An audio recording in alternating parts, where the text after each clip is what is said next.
Request करेंगे 3 minute. 3 नहीं बोलेंगे हम।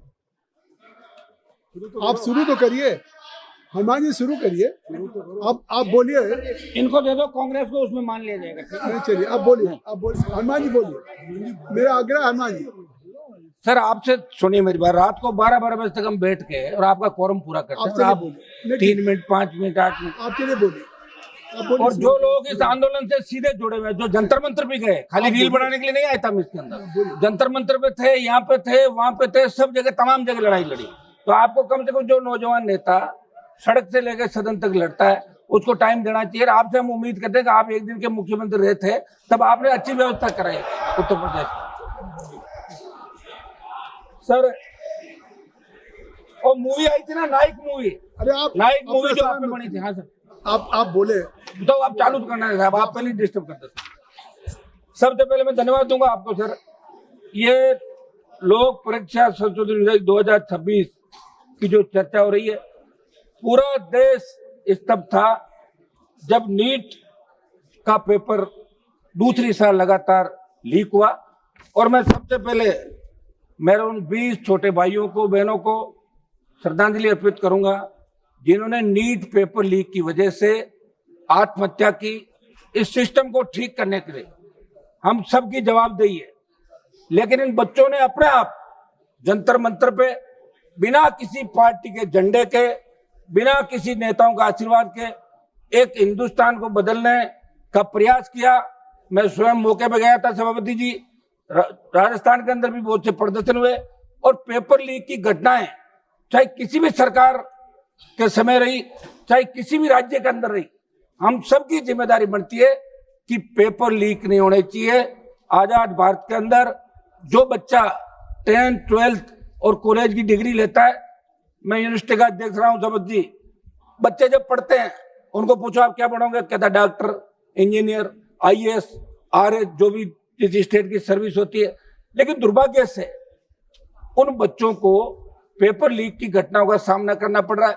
मैं उस प्रांत से आता हूं जहां सबसे ज्यादा पेपर लीक की घटनाएं राजस्थान के अंदर हो रही, चाहे कांग्रेस की सरकार रही, उससे पहले चाहे बीजेपी की सरकार रही और अब चाहे सरकार रही। अब तो यह दुर्भाग्य है कि OMR सीट का जो घोटाला वहां पे हुआ है, वो यूपी की एक फर्म जिसको उत्तर प्रदेश के अंदर ब्लैक लिस्ट किया, वो पिछले 10 साल से लगातार पेपर लीक से भी ज्यादा OMR सीट के अंदर घोटाला घपला हो रहा है। पेपर लीक को तो पकड़ लोगे, उसको कैसे पकड़ोगे? ये राजस्थान के अंदर उस कंपनी को ठेका दिया जो उत्तर प्रदेश के अंदर ब्लैक लिस्ट थी। तो ये कौन दे रहा है, ये काम कौन कर रहा है, इसकी जांच भी होनी चाहिए। सभापति जी, नीट के आयोजन से पहले CBSE इसका करती थी, नेशनल टेस्टिंग एजेंसी को आपने दिया। इनके अधिकतर जो काम कर रहे हैं वो संविदा के अंदर। ये पेपर लीक होने के बाद जब नजर पड़ी तो देश के अंदर नीट के अलावा बहुत से ऐसे एग्जाम थे जिनके पेपर लीक हुए। UPSC पे बहुत बड़ा भरोसा देश का छात्र करता है, लेकिन अब तो लगता है अगर यही हालात बने रहे तो अगले पेपर लीक का अपन इंतजार करें कि UPSC का पेपर लीक कब हो। आप एक कानून लेके आए और निश्चित रूप से इस अवधि के अंदर अच्छा ये होता कि आपके मंत्रियों का डेलीगेशन जंतर मंतर जाता, बच्चों से बात करता और मैसेज आप देश के अंदर देते कि हम बच्चों के साथ है। बच्चे चाहे किसी भी पार्टी के हैं, बच्चे हमारे। और उसके अंदर आपने देखा होगा कि जब लाठीचार्ज हुआ और पैरामिलिट्री फोर्स और दिल्ली पुलिस के अधिकारियों ने हाथ खड़े कर दिए कि हम इन बच्चों को नहीं मारेंगे, तब आपकी सरकार ने सुध ली कि अब कुछ करना चाहिए, कहीं ऐसी स्थिति देश के अंदर नहीं हो जाए जैसी नेपाल के अंदर हुई थी। ये जैन जी जो अपना हक और अधिकार चाहता है, मेरे बच्चे स्कूल के अंदर पढ़ते हैं, उन्होंने कहा पापा आप वहां क्या कर रहे हो? तो मैंने कहा बच्चों मैं तो जा ही रहा हूं कि पार्लियामेंट में चलने दो। मैं हमारी जो इंडिया अलायंस है, इन तमाम पार्टियों की इस बात का धन्यवाद दूंगा कि इसके अंदर इंडिया अलायंस की सारी पार्टियां एक साथ दिखी, विरोध किया और विरोध का ही परिणाम था कि सरकार तीसरी बार झुकी। किसान आंदोलन में भी आपने जीत की थी। 700 किसानों की शहादत के बाद आप लोग बेक हुए।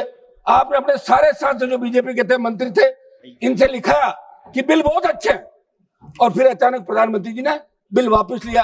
एक सांसद हमारे यहीं बैठे हैं, उनको पता किन स्टेशन बाद में गुजरना पड़ा।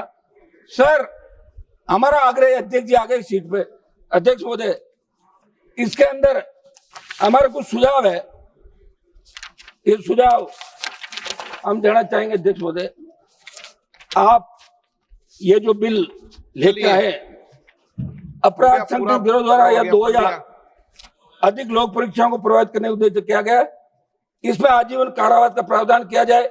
श्री तो एक मिनट, दोषित व्यक्ति आजीवन किसी भी लोक परीक्षा, सरकारी भर्ती, सरकारी सेवा, सार्वजनिक उपभोक्ता, सरकारी सुविधा में भाग लेने के अयोग्य, अन्वेषण की संपूर्ण कार्रवाई को डिजिटल वीडियो रिकॉर्डिंग की जाए तथा उसकी निगरानी संबंधित उच्च न्यायालय द्वारा नामित न्यायाधीश से करवाने का प्रावधान इसके अंदर रखा जाए।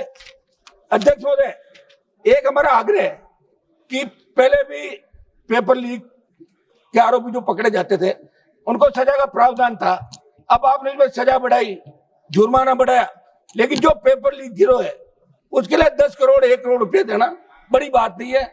मेरा आग्रह है कि ये जिस तरह मुलजिम पे रखा जाए कि वो सिद्ध करे कि वो दोषी नहीं है, ये कानून के अंदर होना चाहिए। और हमारा एक आग्रह है, हमारे डीजीपी साहब बैठे हैं, नार्को टेस्ट और पॉलीग्राफ ये किसी मुलजिम का करना होता है तो कोर्ट तय करेगा कि नार्को टेस्ट होगा कि नहीं होगा। आप कानून ही बना दो ना कि पेपर लीक के अंदर अगर पकड़ा जाएगा उसका नार्को पॉलीग्राफ पुलिस जब चाहे करवा सकती है। ये हम सुझाव इसके अंदर दे रहे, क्योंकि सर हमने वो स्थिति खुद देखी, श्री राहुल गांधी जंतर मंतर पे गए, ये परिस्थितियां देखिए सर। और राजस्थान वो प्रांत जहाँ सबसे ज्यादा पेपर लीक हो रहा है। अध्यक्ष जी आप भी वहां से आते हैं तो सुध रहे हैं आप राजस्थान की और पूरे देश की। मेरा आग्रह है कि हम इसमें पॉलिटिकल माइलेज के लिए नहीं घूम रहे। हमने कई लोगों को देखा जो राहुल गांधी पॉलिटिकल जी